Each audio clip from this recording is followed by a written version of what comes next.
Yeah, good point. Yeah, I should also think about, I mean, there might be some, yeah, I personally don't think so. There was really nothing deeper that I could find. Yeah, probably not. You know, one person went through the same set of types of derivations for the transformations that we did in class, and you know, there was nothing fancy, you know, that. But for our purposes,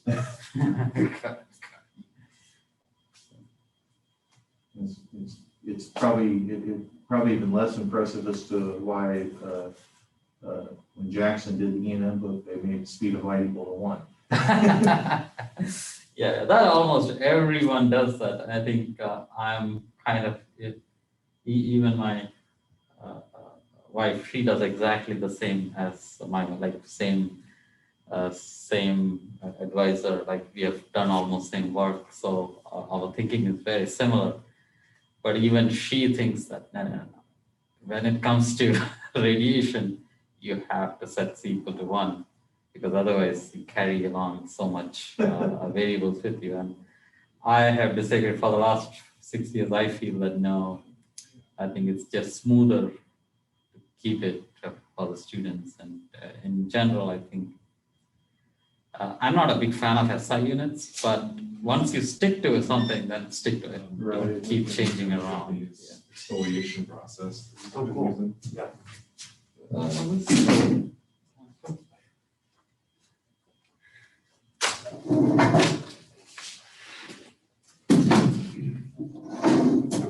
Jordan, are you there? Yes, I'm just finishing my. Oh, you're there. Okay.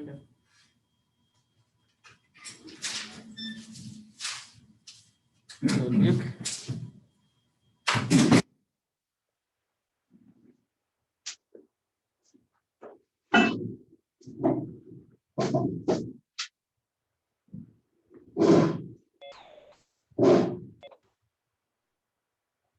There is Alia. Oh, Hello, doctor.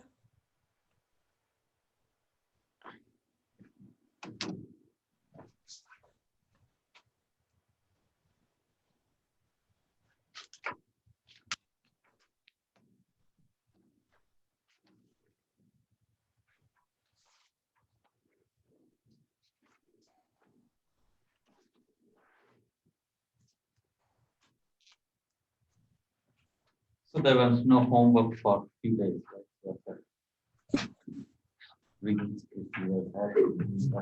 I still need to post one today, but it will be due on Tuesday. And so so there will be a homework. Oh, we are only in homework 8 still, huh? Homework 8 will be due 1 week from today. So it will be April 13th. Tuesday. So mostly cover what we do today, and eventually we are to get to Thursday, right? Because that's the last. But like we have only 3 weeks or so remaining now. So that will be about 3 homeworks. So one of them will overlap or something I will do. And that is the final exam.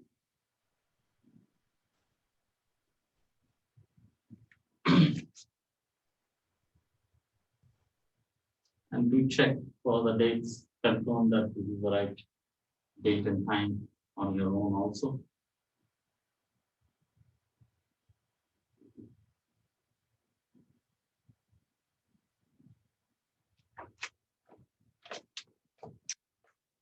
I haven't decided yet what's going to be the mode of probably take home. I think we had our shower. Or no, we will wait for Moses to do it. Moses, you don't get to vote. You have to vote on your side. Good point. Even an extension doesn't count against it.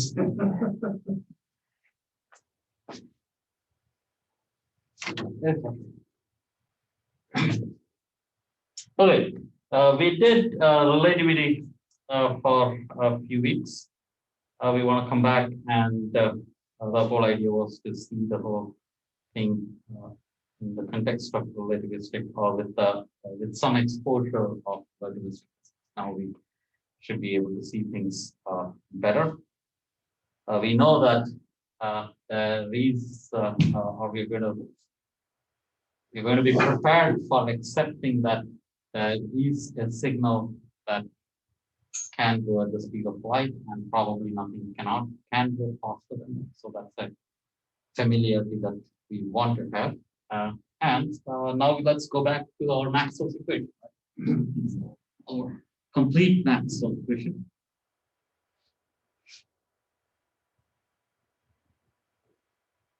And that is divergence of electric field.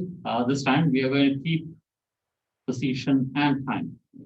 So, or at least one side will clarify by writing that, but eventually I'll stop writing that. Charge density is now position and time dependent, and there's epsilon naught. Sometimes I write it on the left side. Or sometimes I want to write it on the right side. Divergence of the magnetic field is equal to 0. Curl of the electric field is equal to negative of the time derivative of magnetic field, but I want to write it in this form. I want to keep it on the left hand side. It's equal to 0. So the second and third equations have equal to 0. That means it does not depend on the source. So, and this is cross P. Typically, we write it in terms of H. If we write it in terms of P, there's a mu naught that shows up. And we write that as time derivative of epsilon naught, mu naught, time derivative of the electric field, and is equal to mu naught times the current density. That's your Maxwell equations. It's good to point out that the first and the last equation has sources. Source is the charge density and current density. The second and the third equation does not have any sources, which means to say that that's a constraint on the fields. If there is an electric and magnetic field, they have to satisfy those conditions. So not any vector field does not satisfy, or not electric and magnetic fields. They have to have that constraint. We can imagine what that physically means. We also have epsilon naught, mu naught is equal to 1 over c square. So right away I can replace that with 1 over c square here. 1 over c square, and if necessary I can replace that also, but so I'll have only mu naught later on showing up. But for now, let's keep it. Okay, that's your 4 equations. We immediately have, because our divergence of the magnetic field is equal to 0, this implies that P is equal to del cross A. Again, because it's a constraint, that means magnetic field has to be of the form of a curl of another that will automatically set that constraint. And this is the second constraint. So I use magnetic field expression in this, that makes it a total curl. And if that's a total curl, the electric field plus the time derivative of A that shows up from here, plus the time derivative, partial derivative of A has to be equal to negative gradient of potential. Is that within the, yeah. Which can be written if I write this to the right hand side, is electric field is negative gradient of a scalar potential negative of the partial derivative of the vector potential. Substitute these two. Now we have taken care of the second and third equation. The constraints are released by writing the potentials. but then it comes with the price that there is a gauge choice possible. There is a gauge freedom that comes with that. So with that sacrifice we make, we can now substitute them in the fourth equation. So let me first, let's say, put it in the, which one should I substitute? Let me substitute it in the fourth equation. So I have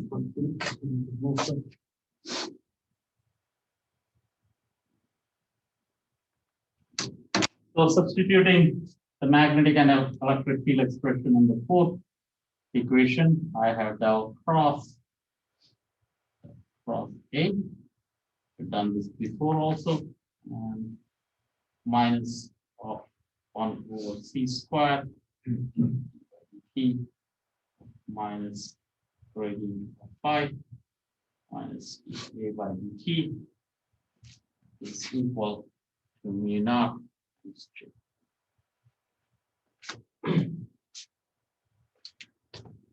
Use the identity here, and if we put this all together, so that's negative gradient square that comes from here.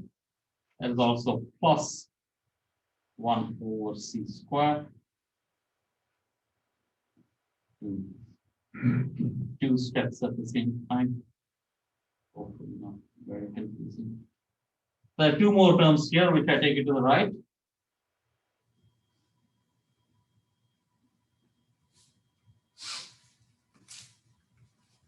So I have this expression here, so it's a total gradient. So it's minus the gradient of divergence of A. That's one of the expressions that's come from here. And there is this term, is a plus, and I take it to the right hand side, it becomes a minus, but that's already a minus. That's plus.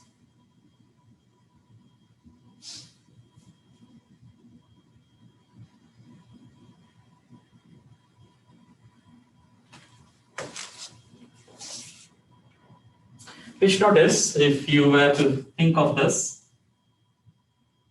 in our 4-vector notation, remember d mu was negative 1 over c d by dt of gradient, and a mu was phi over c and a.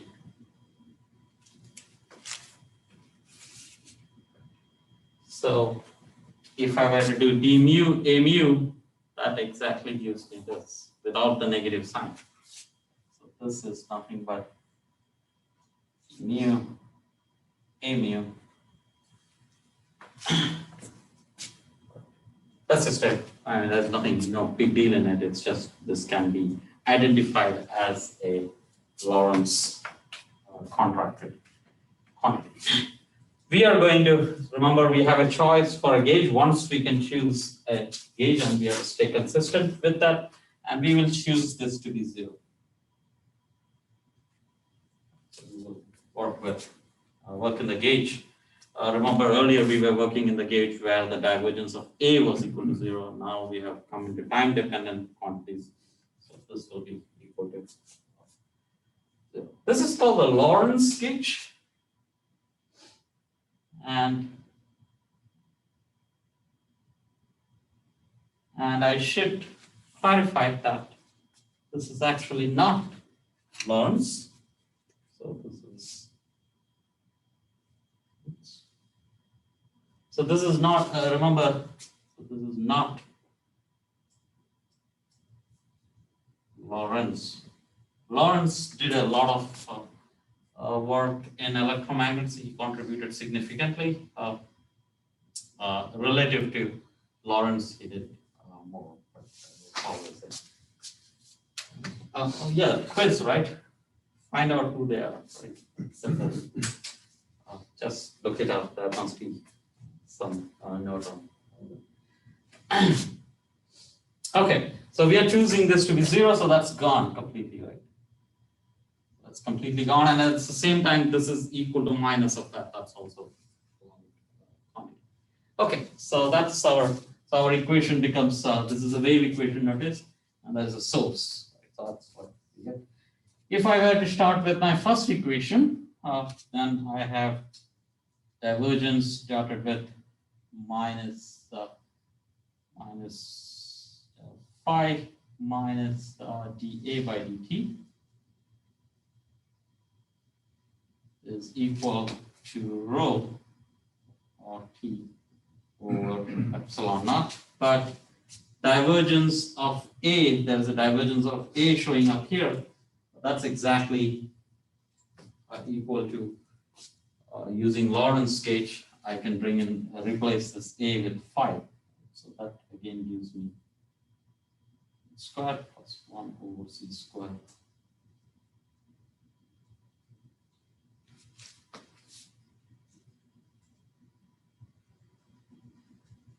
equal to rho or T over epsilon naught.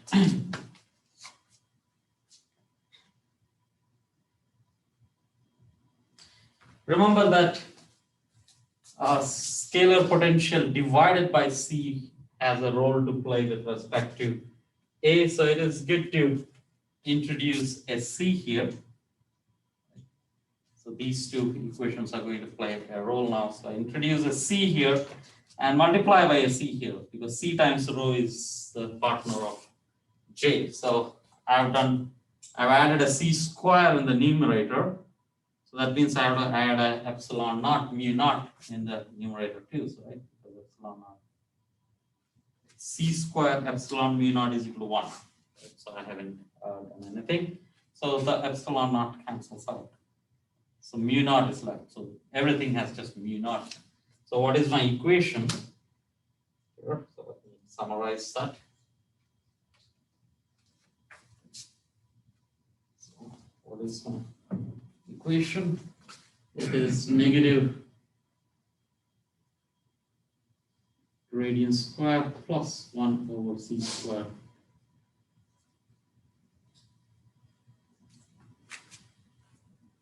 pi over so this is pi of t over c is equal to mu naught times c times rho. Keeping C and rho together, and radian square plus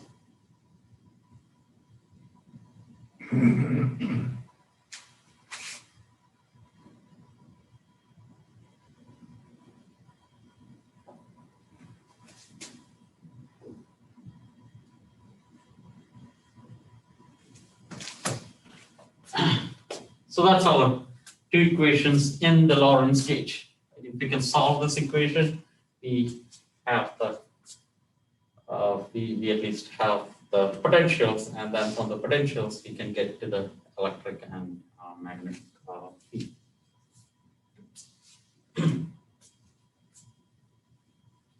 If it was time independent, so if it was a static case, right? If it was a static case, how would we have proceeded? So quick reminder, right? We would have got negative del square. It's the same operator that remains. So that is phi. This would have phi over c would have been mu naught times c times rho. And in the magnetic situation, this would have been A is equal to mu naught times J. Correct. And how did we proceed to do this? I don't remember whether we really derived this or not. What we did was, or what we could have done is, I would have constructed a Green's function problem. I would have said, oh, these two are identical. I would say, I want to solve a Green's function, which is equivalent to keep a point charge. if I know the solutions for a point charge at some arbitrary point r prime, I will keep adding up. I'll write any charge density by adding up all these charge densities, right? And this is r comma r prime. And since there is only one point charge I'm keeping, that will be spherically symmetric. So this is r minus. So in general, this is r comma r prime. What is G? What is the expression for G? And we said this is equal to, so we showed that G is equal to 1 over r minus r prime, the magnitude. That's correct. Very good, right? So this is the electric potential due to a point charge. That's it. Because on the right hand side, there is just a delta function, which means that this is the electric potential due to a point charge sitting at r prime, and that is 1 over r minus r prime.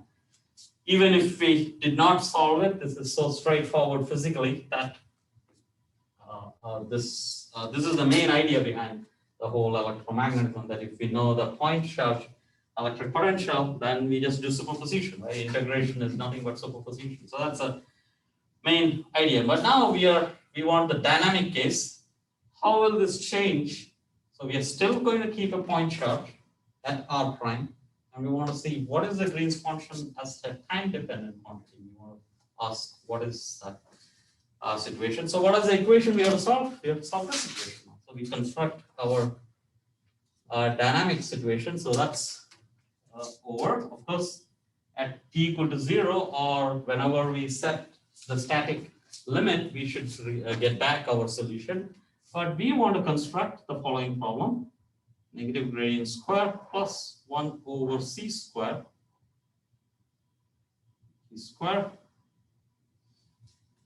this time having both time dependent and position dependence. And I'm being, and this is now delta function, not just in r minus r prime. They're also saying that the charge exists only for one time, one moment in time. Right? Because if we know the contribution at one time, we keep adding at all times and we get the full solution. Right? So we say that the particle exists only at one instant, t equal to t prime. And if we know that solution, then we'll integrate it and get the complete solution. Notice that I wrote it in form r minus r prime and t minus t prime. That's because if I have a single point charge sitting in the universe and the observation point is somewhere, that's the only thing sitting there, then it has to depend on that difference in the quantity. Because of spherical symmetry, you can use symmetry consideration in there. You can go further and do it without that also, but it's good and significantly simpler. I save some arguments or logic to go during. But this basically symmetry argument, you can do it in an algebraic way. That's all you will be able to do that. So it's much more straightforward this way. Okay, so that's what we want to do. We want to solve this equation. I have a question. Yes, please. So does the spherical symmetry also apply to the t minus t prime piece, or is that a different symmetry? That's a translation in time. It is like saying that, so that's a different symmetry. It will be translation in time. What we are saying is that my Maxwell's equations are valid today. Is it going to be valid 100 years later? And we say that yes. I mean, that's what we are assuming. Or even, I mean, the extreme version is at the early Big Bang where things were really energetic. We don't even know our equations are valid at that time or not. But to the best of our understanding, even after a few minutes after Big Bang, these are all valid. Like the great extent, these equations are valid. Or maybe I should make a small correction. Our standard model has this, so there is this weak interaction, strong interaction, and electromagnetic interaction. At some stage, they start overlapping with each other. Right? So that does happen, but these equations does come out of that. So there is an evolution there, but it stays big. And at this point, we are switching off all. We are saying there is no weak interaction, no strong interaction, no gravity. So if it is Maxwell's equation alone, this is okay. And one more reason why it should be valid is that if you haven't seen this here, but or those who have taken classical mechanics, you might have got familiar with the idea that a symmetry often leads to a conserved quantity. So if these equations, if we have any equation that satisfies translation in time, that implies conservation of energy. Or switch the other way, since our universe seems to obey conservation of energy, that means to say take the whole universe and is the energy conserved or not? Is there someone from outside pumping energy, assuming that there is no energy being pumped in? So energy is conserved. If energy is conserved, all our equation has to be time symmetric under time translation. Okay, so that's another way you can show. But avoiding those things, we just at this stage put this as r minus r prime t minus t prime. But that's a crucial, good one. Hopefully, I gave enough hints there. Okay. So with that, so we want to solve for this. What we'll do is first we will go to the Fourier space, right? Whenever there is a time dependence, sometime or especially t minus t prime dependence, we can go to Fourier space and we will say instead of looking for g r minus r prime, and so if it is r minus r prime, I also have this freedom that I can choose r prime to be 0, right? And pretty much say that it's all r minus r prime magnitude dependent quantity, which I'll do soon. But first, let me say this is t minus t prime, and I go to the Fourier space, d omega over 2 pi minus I omega t minus t prime. And instead of looking for the Green's function g, I look for the Fourier transform to Green's function, which will have the position dependence intact, but instead of time dependence, I am talking about frequency dependence. So that's a new function. Typically, I don't differentiate between these two functions. I often write g itself, even though they're separate functions. But here, I'll keep it as till the clarify that when we go back, there is no confusion. Typically, there is no confusion. Okay, any questions at this stage? So I want to get an equation for g, get g, and then come back and do this integral to get your total. What's our equation for g? Substitute this in there. Remember, whenever we are doing a Fourier transform, I don't have to go through all the algebra. If I simply replace dy dt with, what do you replace dy dt with in a Fourier transform? I omega, right? You just, instead of differentiating this, you get minus I omega. Right? Whenever you differentiate this exponential, what do you get? Minus I omega. So in your equation, replace dy dt with minus I omega, and that does the job. Right? We have done this here and there sufficiently, so if you allow me, I'll proceed directly with that without elaborating on that. Okay. Any questions there, or should I elaborate? Yeah, you guys will fill in the blanks, I suppose. Okay, so with that, we learned that this will be negative gradient square.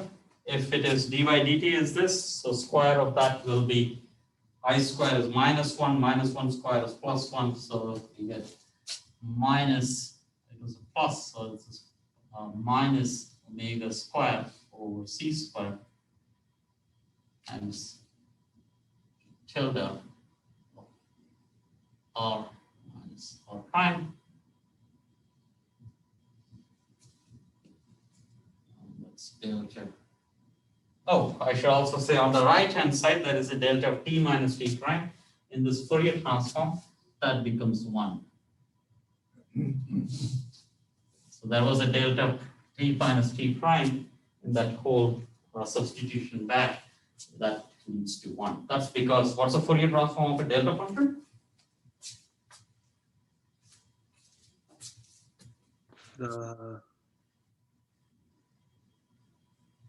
Think of quantum mechanics, uncertainty principle.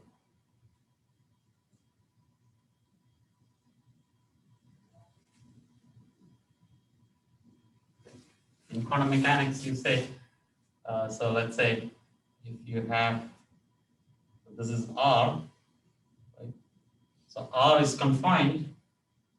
So Fourier transform, so P will be what? P should be large, right? If R, uncertainty in R is small, so R is confined, P should be large, right? Because uncertainty says that a product should be there. So how do you enlarge this? It should be constant. So it's spread out completely. That's extreme version because delta is the extreme version. So here it is completely spread out. Think of, I typically like to say monochromatic wave versus a pulse. Like when we say a monochromatic wave, that's light, right? That has a very clear momentum. It is going with a certain frequency, it has a very clear momentum in a certain direction, right? But if you say, where is that wave? It's everywhere, right? Wave is take a monochromatic wave, sinusoidal wave, it's everywhere, right? So its position is not known. So when we think of a monochromatic light, that's a very well-defined momentum. It's not. So it's not a photon. That's light. But now there's another possibility that you have a wave packet. Right? There's a lot of energy in position. So think of, it's not a monochromatic wave. So this is a wave packet. So this is position. But then if we have quantum mechanics, then it is not possible to make it go in a certain direction. It's very hard to do. Okay, so a wave packet behaves like a photon. So that's a photon. Now it's not very easy to control that. You cannot say that, oh, photon is, if you try to make it go in a certain direction, that doesn't work very well. But it's very good to, it's very much possible to confine it in space, but you lose the idea of momentum. So that's very broad picture. So what I was trying to tell here is that a delta function becomes a constant. In fact, it becomes 1. It's just not just a constant. It's, if you go by the normalization is 1. That's what it became. So when I did the Fourier transform, the delta function became 1. I have a question. Okay. Yes, Christian. Shouldn't this be 4 pi times delta cubed? Tell that again. Should it not be 4 pi times delta cubed r minus r prime? 4 pi? Because you did the integral of d omega over 2 pi from negative infinity to infinity, right?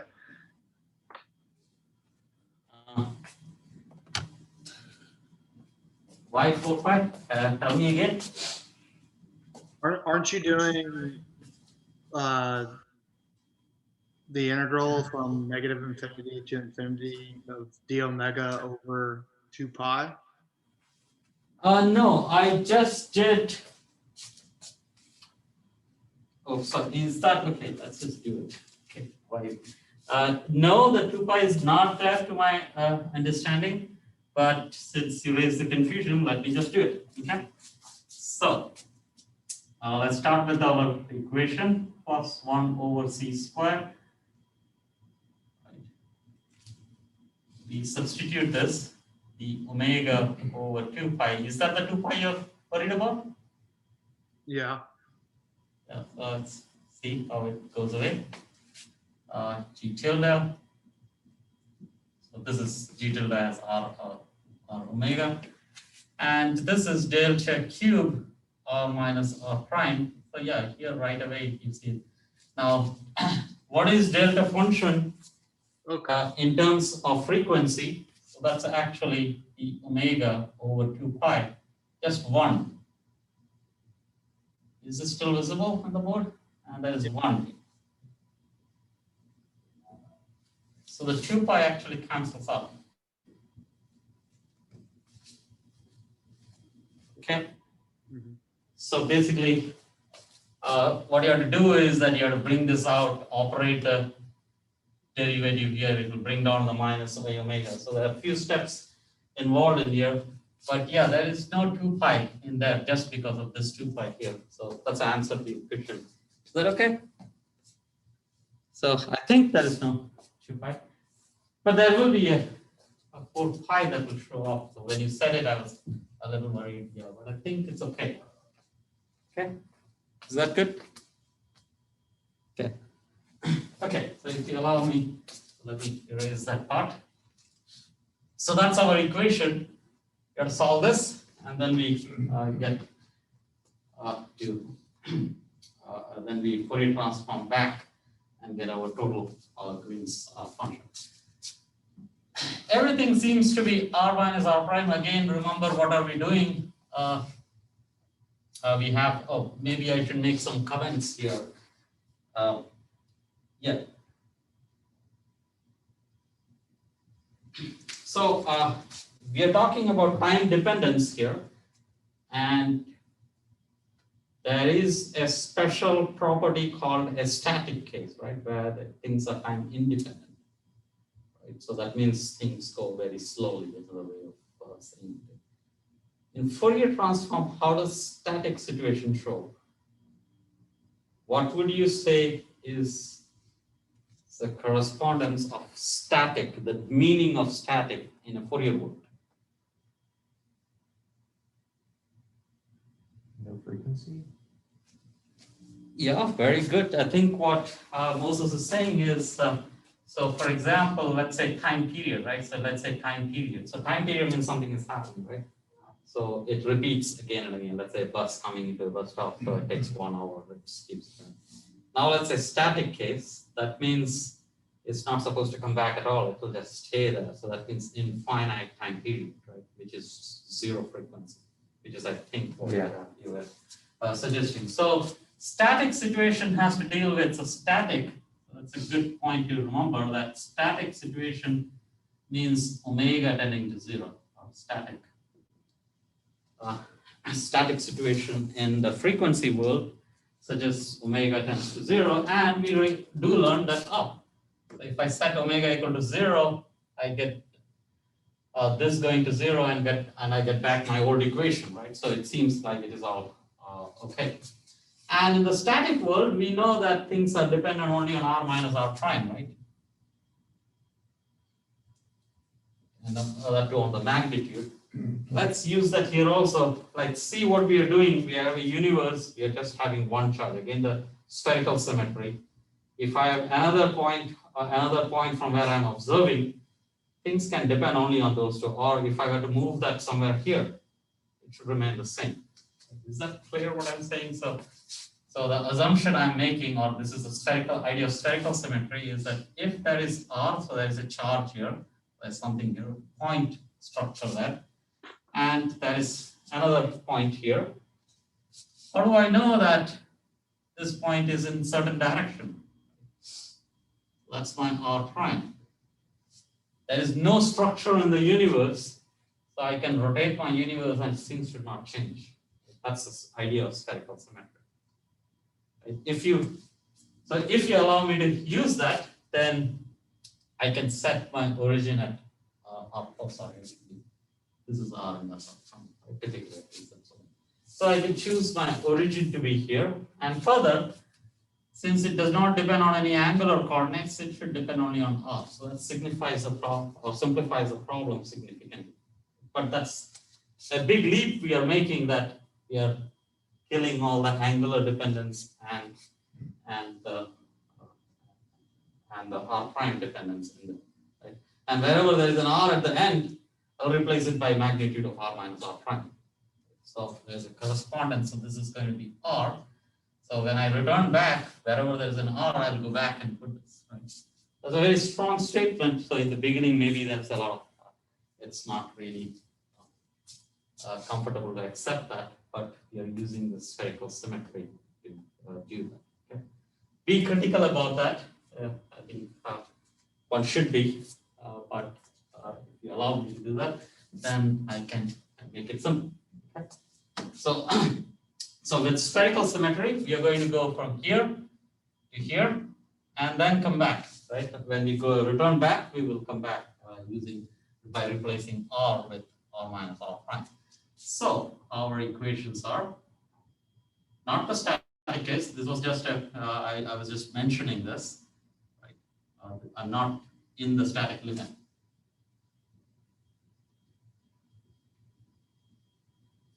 So let's G tilde of just r and omega. It just depends on the distance from the charge. But now I have to write it, right hand side has angular dependence, right? Because even though I might be, this is r prime is at the origin, the delta function now reads, this is delta of r and delta of theta and delta of phi. There is no phi primes because r prime is chosen to be 0. Right? So this is, or I should say that I've chosen r equivalent to r prime choosing to 0, right? This is equivalent. This means equivalent, right? What's missing? Can I say delta function here? What's missing? Underneath the function. Yeah, dimensions are the scales, right? Yeah, 1 over r, yes, that's what it is. So there is a scale associated with theta, that's r, and there's a scale associated with phi, that is r sine theta, that makes it r square sine theta. Okay. That is, and I should also say, yeah, one more. What is gradient square in spherical coordinates, or the Laplacian in spherical coordinates? Let's see. 1 over r squared d by Yeah, d good. squared 1 over r squared, yeah. d by dr r squared. R squared, d by dr, very good. And Omega plus omega squared c squared. Oh, there's some more, right? Because that is d by d theta, right? Or there's, yeah, but don't those terms go away? huh? Right. Yeah, that will go away, yeah, but not yet. Hold on. That's sine theta, d by d theta, sine theta, d by d theta. Yeah, you're right that they will go away. So that's your complete Laplacian and spherical coordinate. But we said that there is no angular dependence in this. So that kills this completely, right? This cannot hit on that because there is nothing to hit on. So these two do not contribute. And what we have is minus 1 over r square d by dr, r square d by dr, and this is, so these two do not contribute. So it's minus omega square over c square tilde of r omega, and this is r omega is equal. The right hand side still has angular dependence in the observation point, or apparently there is. Left hand side doesn't have an angular dependence, right hand side has an angular dependence. Let me integrate over angles, right, so that I get rid of that. So I integrate this whole, so I'm still in the board space almost. Oops.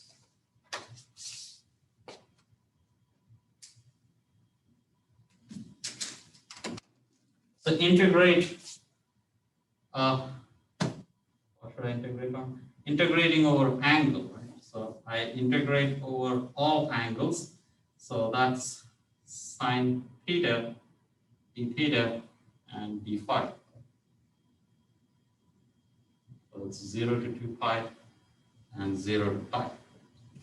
Of this whole equation on the left, if you allow me to just copy it like that. Omega. And on the right hand side, this integrals can be done sine theta cancels. So, yeah. So this is delta of r over r square, and that is 0 pi sine theta d theta 0 to pi d phi theta delta phi.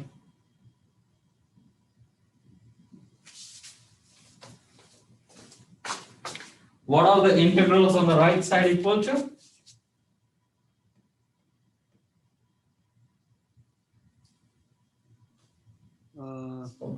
For the 4 pi thingy, 1 over 4 pi. The r squared, 1 over r squared, and you get 4 pi. Try again.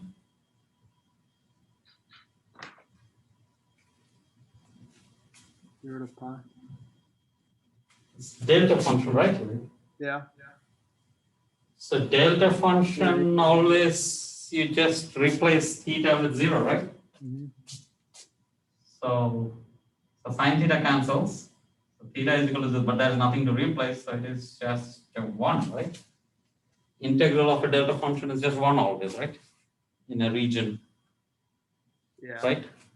So same thing with delta phi. So this whole thing is a 1, right? Because of the delta functions. Yeah, you're right that if this was not there, right? If this, let's say, So it's 1 over if sine. this boxed quantity was not there, that's 4 pi. Right? That's your angles being summed over. But if you have a delta function, you are not able to sum over all the angles because everything is 0. Right? Delta function says that kill everything except one angle. That's just a point, large, or exists only at one point, and it's such that it is 1. But yeah, it is true that there is a 4 pi here, and that's this, right? Because there is no angles on the right side, this whole thing can move in and out of the differential equation. That's 4 pi. So that's a 4 pi, but it's on the left hand side. So if I move it to the right, it is in the denominator, right? So what I get is I have a differential equation now. So usually differential equations are good in one dimension. More than one dimension is very hard. So what we are doing is getting rid of all the dimensions and sticking to the radius. Radial part is around me. So Fourier transform kill the time, and now angular dependence was killed. So we have only r dependence remaining.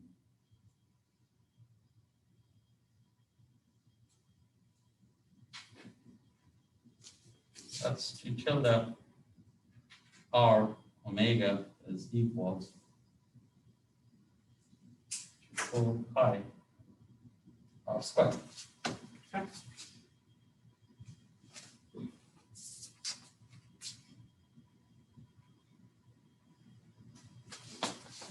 Okay.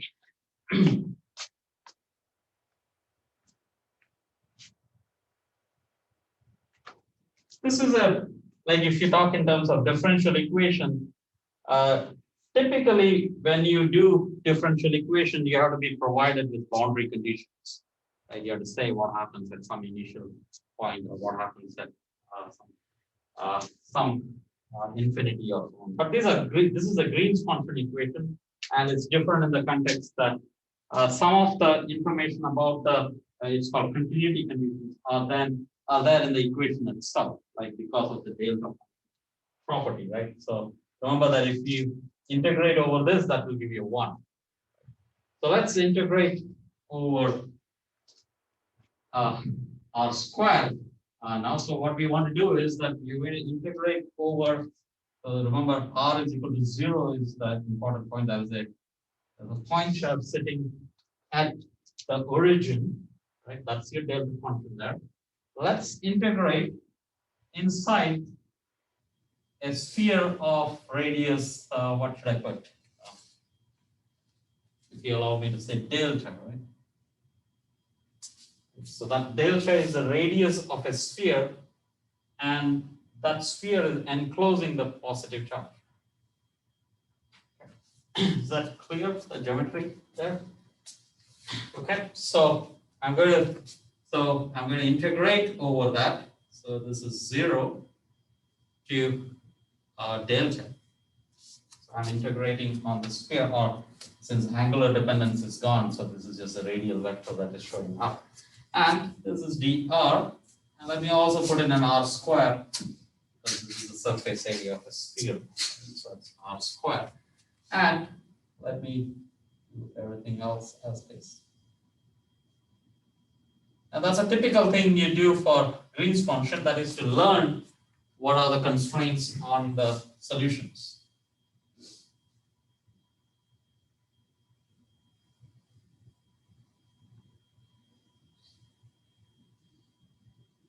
Or omega.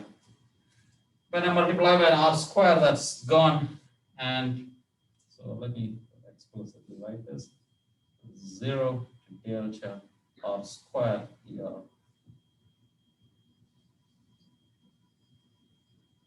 So this is What is the integral on the right hand side?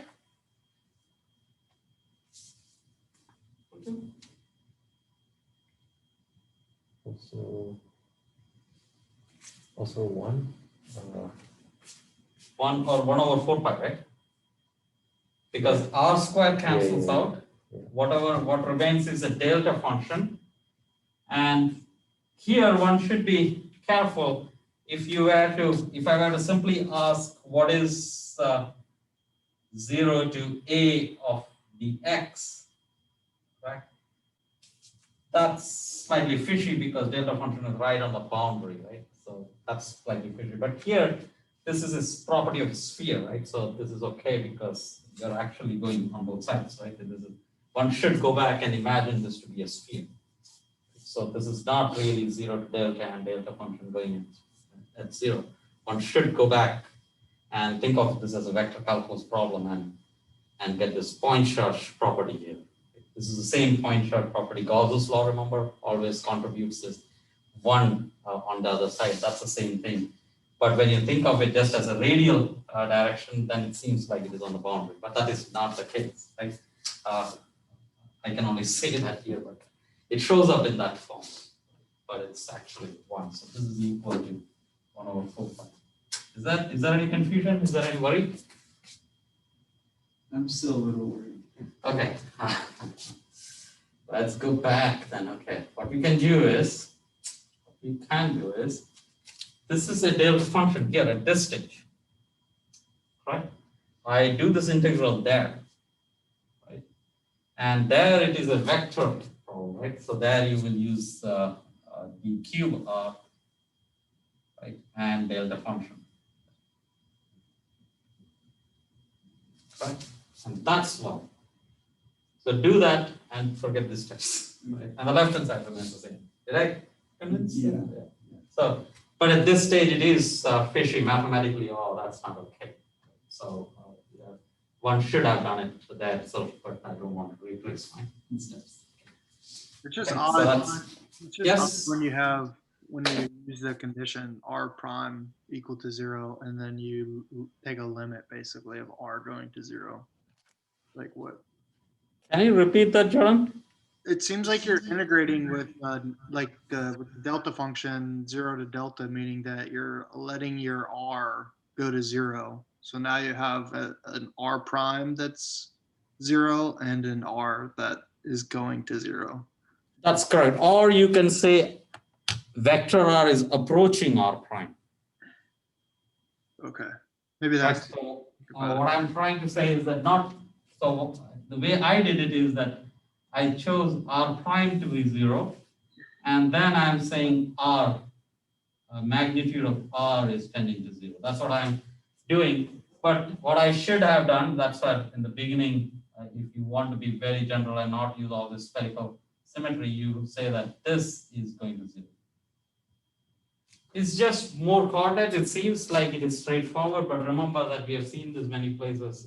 If you keep r prime, suddenly you will get all the spherical harmonics and all the extra baggage you'll have to carry with you, which is not always necessary. So yeah, I am actually making, based on symmetry, I'm simplifying the problem. Yeah, I agree to that. How about that? Is that okay? yeah. It just felt kind of weird doing that, but I understand why you're doing it now. Yeah, but I'm doing this if you want. This is the point I'm doing now. If you're uncomfortable, go back to the photo. Okay, with me till now? Any other concerns? Yeah. Okay, so what we have is, what we have learned then is, okay, what do we learn? We are taking a limit here, right? Delta tends to 0, so this r square cancels out of the first term.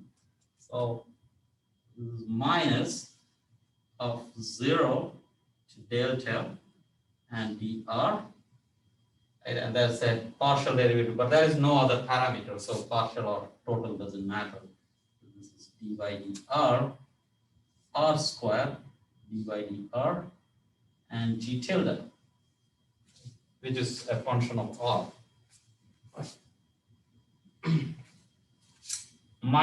Minus of omega square over c square can come out of r integral, 0 to delta r tilde is equal to 1 over 4 pi.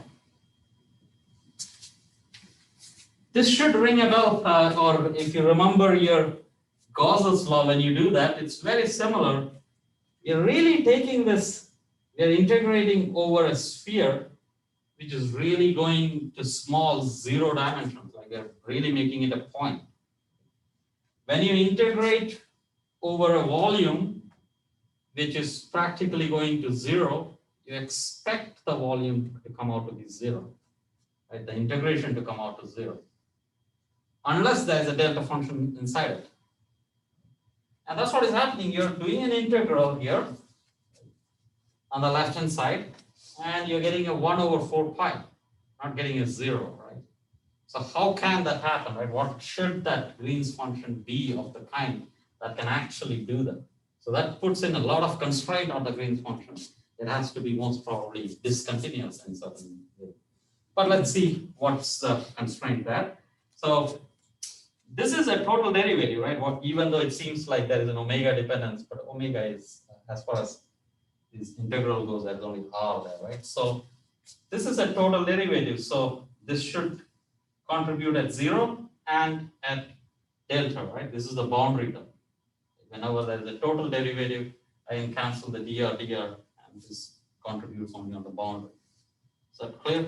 So at the lower limit 0, it goes to 0 because there is r square, unless derivative of g goes larger than 1 over r square. So that's it.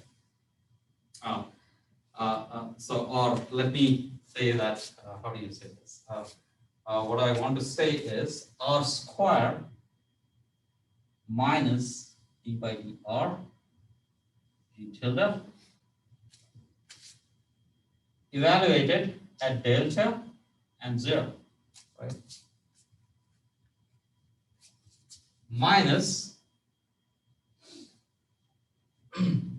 the same thing, or let me not say it this way. Let me just say, this one, sorry, okay, I do want to say it.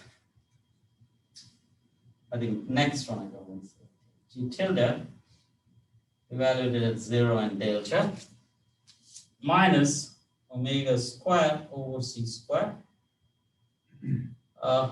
Remember, delta is very small. I want to take the limit delta small.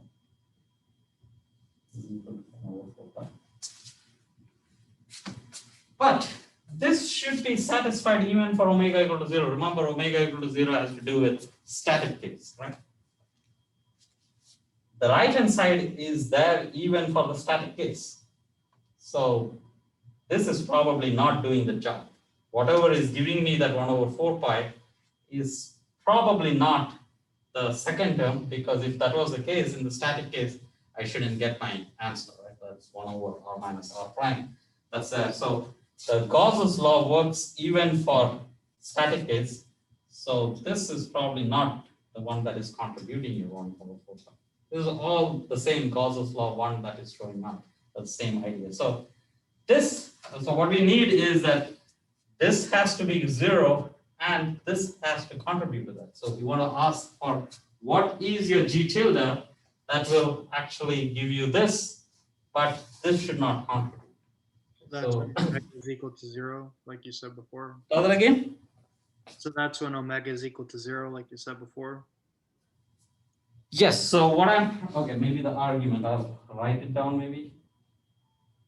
So we would like that equation to be satisfied in the limit delta tends to 0, but if omega equal to 0, we still have minus r squared 0 to delta, like it has to become delta, there's a delta independence there, right? That's equal to 1 over 4 pi. So whatever G has to do, it has to do using the first term, because introducing the omega cannot change anything because it has to be valid for omega equal to 0 also. Like, or whatever the omega dependency is there should not change this characteristic or in the limit delta tends to 0. Or you can say, this is the same Gauss's law, right? As we are trying to capture our delta function that cannot depend on the static, whether it is static or not static. Like even in the static case, we have that 1 over 4 pi on the right hand side. The charge exists even if it is in the rest frame. Maybe that's the way to put it. The charge, which is a delta function on the right hand side, exists even in its rest frame. In its rest frame, it is static. So that should be surely true. I think that's the way to put it. Even in the rest frame of the charge, all this is valid. So we should get our 1 over 4 pi in. Maybe not a completely convincing statement, but think about that. Okay. So, yeah. So if you allow me to, yeah, I think. Yeah. So if this has to be true, G, I'm saying, has to be, G tilde has to be equal to 1 over R. Can it be anything else? Because notice the right hand side is independent of R and independent of delta. So how can I get that? So you say that, okay, at least in the limit R tends to infinity, not all the time. Limit R tends to 0, it has to behave like this. So that when you take the limit 1 over R to the G by derivative of with respect to R is minus 1 over R squared, and the R squared cancels out, and that goes away. I'm not saying that the solution has to be exactly equal to 1 over R, but in the limit, when you're very close to the center, it has to have this 1 over R tail. It could have something else in front of it. So the claim is G tilde of R omega has an R in it and something else, which I don't know. If that's all you're saying. And if you're not satisfied with it, if you say that, oh, okay, I'm not convinced, okay, so let's say this is an ansatz. Like that's what you said. Let's propose that this is the case. And whatever I missed, I will get it inside G. Right? So this is one unknown, writing it in another unknown. So I cannot lose anything. But it's more than that because I have used a boundary condition. So I would say it is more than that, but if you're not satisfied, it is just replacing this Green's function in terms of another unknown. But it's actually more than, I've made a statement more than that. I would accept. Is it? So I guess I don't understand how that has omega dependence, because we set omega to 0 there. Oh, no, okay. So I guess my complaint is that all you can say is that G tilde of R comma 0 is of that form. No, okay. Notice this argument, I didn't set it to 0. What I was saying is that if I set omega equal to 0, I still have to satisfy that. Right? So whatever property is giving me this 1 over 4 pi has to come from this. So this has to be 0. So this implies, like, how about this? This implies that limit delta tends to 0 of dr 0 to delta of g tilde has to be equal to 0. I don't know if I'm convinced. Not g tilde, r square, right? There is an r square also. Right. I guess because. Yeah, because I kill it with r square, yeah. But couldn't it contribute to the right-hand side in the dynamics case without contributing to the right-hand side in the static Omega could case? be there, yes. Is that clear? That could be omega dependence. I'm not killing the omega dependence. No, So this would say that G tilde R omega is equal to the delta function divided by 4 pi R squared, not just, right? Delta function. Yeah, of R divided by 4 pi R squared instead of just 1 over 4 pi, right? That's why I'm a little confused. Tell me again. Delta. This means that G tilde would have to be equal, yeah, divided by 4 pi R squared. G tilde. No. No. No delta function in G, right? G tilde. Yeah, okay, so 1 over 4 pi R squared. Yeah, that's correct. But not 1 over, we would like 1 over R. Right? Like G tilde is 1 over R. Correct? Or you're not satisfied? Yeah, that's where I'm not satisfied though. Okay, let me try this again. Hold on. Okay.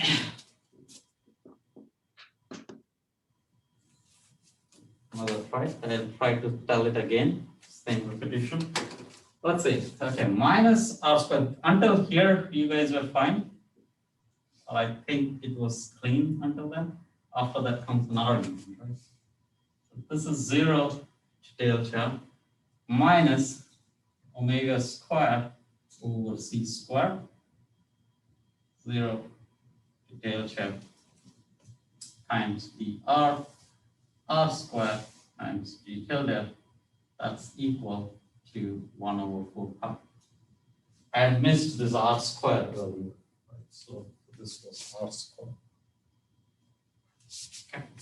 Notice we have a function whose derivative, right, is giving, I mean, the difference in 2 points in the derivative is giving you 1. Right? And the question is, how can you get that?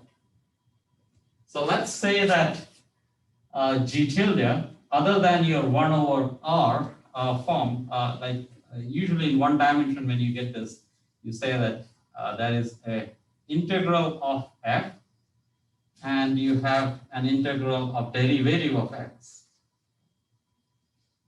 In fact, it has to be second derivative of x, let's say, from going from a to b. And you would say, what is the functions possible if I have a step function? So this could be your f. If your function has a step function, the derivative of that would be a delta function. Right? And the second derivative of that will be a derivative of a delta function. So that's a possibility. Now let's look at here. So now G has to contribute to be a 1. Remember, 1 is the derivative of a delta function. How can I get that? If this has anything other than your discontinuity, it will give you a higher derivative than a delta function. Fourier transform world, so that's why I'm not able to show that. Okay.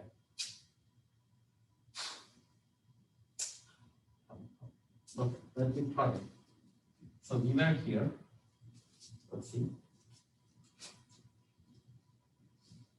Let's go back to my old argument.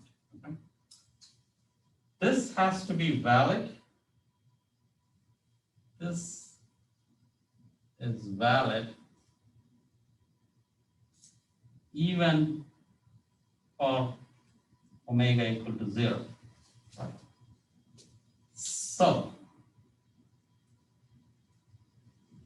even for omega equal to 0. So that implies, I'm saying, that 0 delta, because this limit has nothing to do with omega.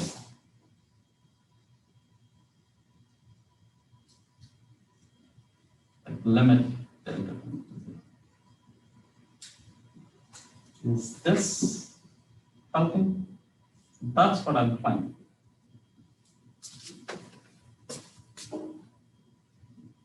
I think I still take issue with that. Okay. And that-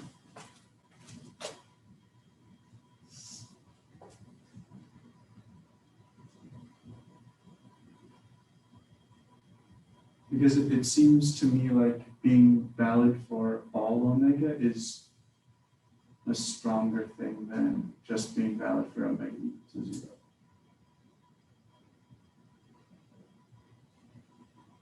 Yeah, this is valid for all omega.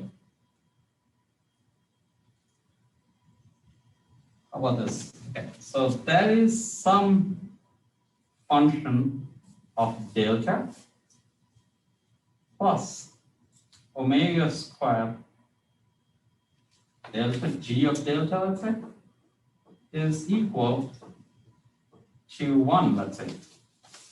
Right? And I say that limit of, yeah, so let's say limit, so what can I say about limit? The limit of delta tends to 0 of this whole, yeah, suppose this was true, limit delta tends to 0 is equal to 1, correct?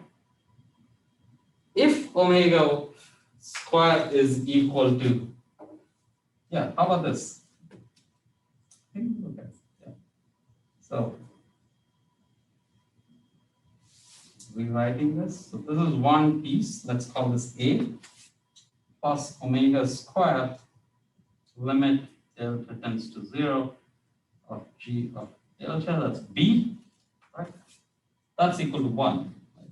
So let me call this A plus omega square B is equal to 1. Agreed? I think you're out of the. Okay, let me. Yeah, So- I see where you're going, but I still have a problem with that because there might be some omega dependence in G tilde. So I think these functions f and g need to also have omega dependence. Yeah, so let's have omega dependence here. Right? How does that matter? So if G has, So this is A of omega. Now, this is B of omega. Oh, yeah, so if B of omega has a term that's 1 over omega squared, then they can both, Oh, just worried about 1 over omega squared. yeah, or so my worry is that when you say this is valid for omega equals to 0, Oh. then all of your G tildes need to be omega equal to 0. Yeah, but 1 over omega squared would be like 1 over p minus 2. On physical grounds, I can argue that maybe, okay, you're suggesting that omega has 1 over omega. Or, so yeah, what I'm suggesting is when you say this is valid for omega equals to 0, you would.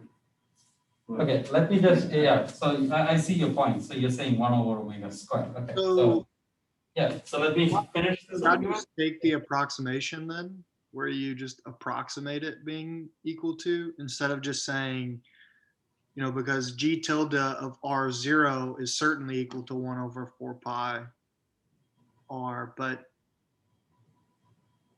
G tilde of R omega is approximately, because you're allowing R as R approaches R prime, which is equal to 0, it's approximately equal to, not necessarily equal to. Yeah, but the moment you say it's approximate, then I cannot use it very strongly, right? So I would like, because that boundary condition, that's a boundary, that becomes a continuity condition then.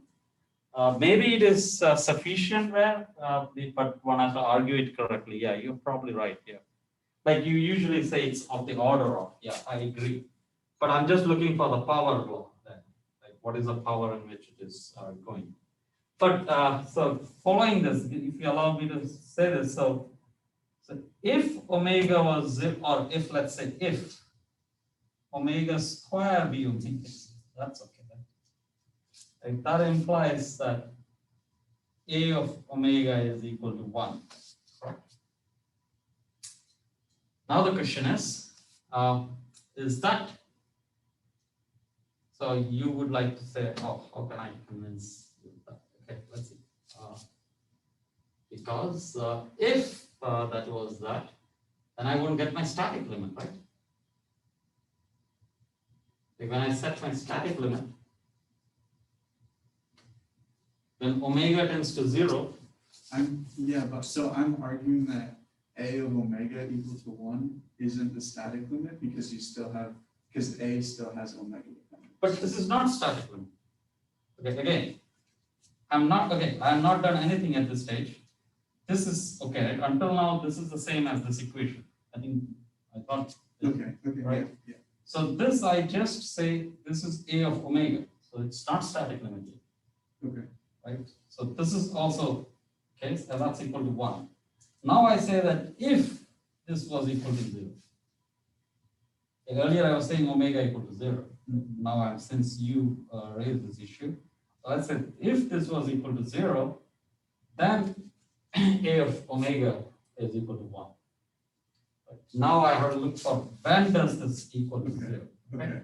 Yeah. Only way you would say it is not equal to 0 is that if B of omega was equal to 1 over omega squared. Right? Okay. Yeah. If that was 1 over omega squared, I go back and say that, oh, in that case, this term will not go to 0 in the limit omega tends to the static case. I have to get rid of this term. Okay. Yeah. Right? So that's not possible. Mm-hmm. So I'm left out with this going to 0 because of, not because it's canceling out. So it has to leave. Is that better? Is there any other way you can set it 0? Or I guess the only other way would be to show that the limit of the right-hand side was also equal to 0 when you set of the right hand side. Yeah, so You mean the one, not this equation, right? You mean this yes, way? not this equation, the previous one. Not this equation at all. Oh, not this equation. So maybe go up. Mm-hmm. So do the same limit as R delta approaches 0 of the integral of that of the other side, 1 over 4 pi. You mean in this? Yeah. Mm-hmm. This is hard because we don't see, the idea is that I'm pretending that I don't know G tilde, right? Like I don't know, and I really don't know at this stage. Probably you guys don't know. I know it, but you guys don't know. Right? So we have to pretend that that's unknown, right? So I don't have a form for it. So I'm putting a condition on G tilde, how it behaves. And yeah, we have the feature that for the static case, I know what G tilde is. So for the static case, it is 1 over R. So it does satisfy that, okay, 1 over R, then there is an R remaining, so that goes to 0. So the main point one wants to say is that, okay, in the limit R tends to 0, it is diverging as 1 over R.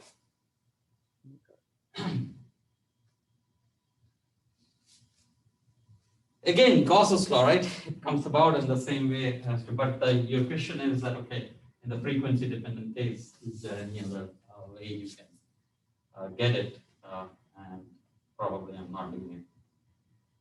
But I think I'm close, right? I think I feel that there is, yeah, the only way this cannot be 0 is if this was 1 over omega squared.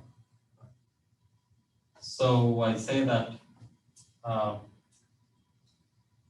d of omega has to be equal to 0 in general, right, for any omega.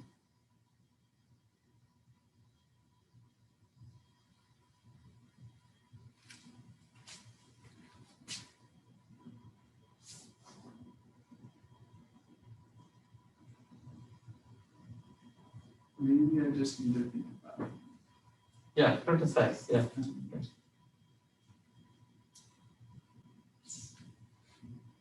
I'm already 5 minutes. Do I still have the free time to take? 10 minutes or 15 minutes? Rob? Is everyone available during this time? No. Yeah, everyone is available, right? Yeah. Let me do this because otherwise it will flow into another class and like we might lose. So, okay, you good, okay. Okay, how about this? Let me proceed with one step and then you guys go back and worry about that. So the step I'm making is, let me at least summarize that part. So I think all this is, so I think what I'm trying to say is that, so if you allow me to go one step, just one step, right? I can, what's it called, one life plan or something like that. I'm jumping one step, and that's that limit 0 to delta r squared till the limit delta tends to 0 is equal to 0. The second term I'm killing.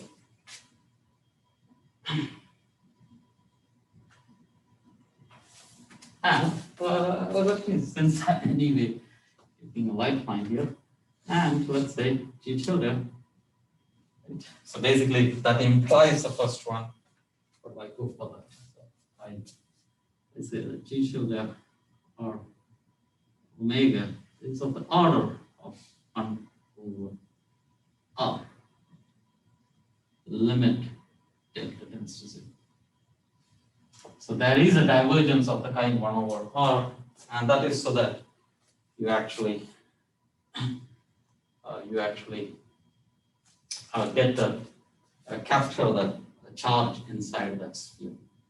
Like to get the delta function on the right hand side. But all this is the same old charge itself, and maybe one of the ways one can think about is that if I'm sitting on the charge, I still have to satisfy laws of flow. So that 1 over r has to stay. Maybe that's all there is to it. Maybe that's a much simpler argument. But let me accept this. And so let's say question is true. Or why? Quiz, yeah. But no need to attempt that because I couldn't do it. That's not fair. Like this, honestly, I'm struggling here. Okay. So I would say, yeah. If you can, good. Yeah, but don't. So I have a quick question, just really Yes. quick. So then you can replace g with 1 over r, but on the other side of the equation, you still have equal to 1 divided by 4 pi. Yes, that's So correct. you have some constant you could carry to the left side that would still be equal to 0. So if you multiply 4 pi over or not, they seem to both be equal to 0. No, right? If I have this 1 over r, I'm good, right? When I take the derivative, it is 1 over r squared, Yeah, you're right. You're right. right? So that works out well. Okay. Correct. So that satisfies the boundary condition if you want, right? Okay, so with all that, so basically I'm promoting that g G of R omega is equal to G of R, let's write G tilde just so that we know that we are in the Fourier space, over R, right? That's all.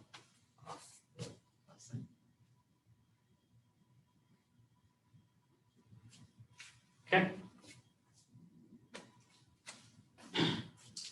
Put this back in our equation all the way back. Where is my equation? Am I doing at this stage?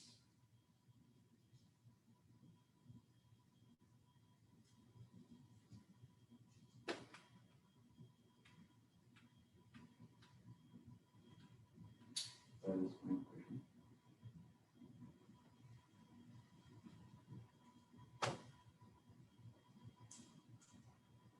Yeah. So let's evaluate this. So this is, let's evaluate minus 1 over r squared d by dr, r squared d by dr minus omega squared over tilde is equal over 4 pi. Right? I can get rid of this 1 over r squared. No, I cannot because there is this also. I cannot. Sorry. I think so. Okay. So substitute this in here. I get an equation for G tilde.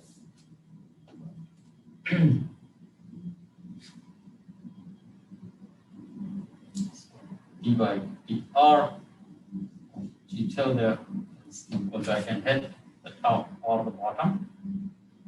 So G tilde or R.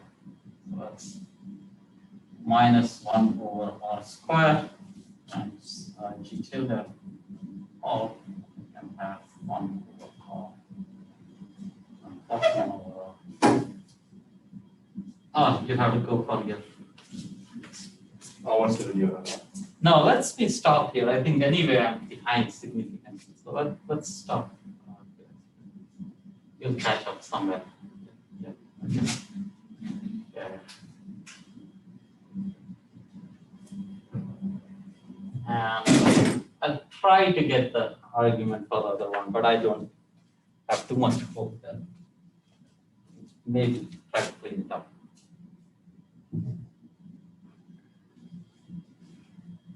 Yeah, you know. Okay, that was not good, but that's okay. Yeah, sometimes.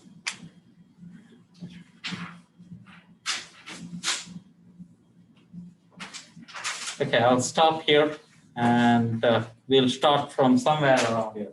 We'll go back a few steps. Works. And think about the homework. Yeah, we'll see. Try to put everything and make an homework which is doable by Tuesday. Okay, good. Yeah, hopefully not. It didn't confuse you guys too much.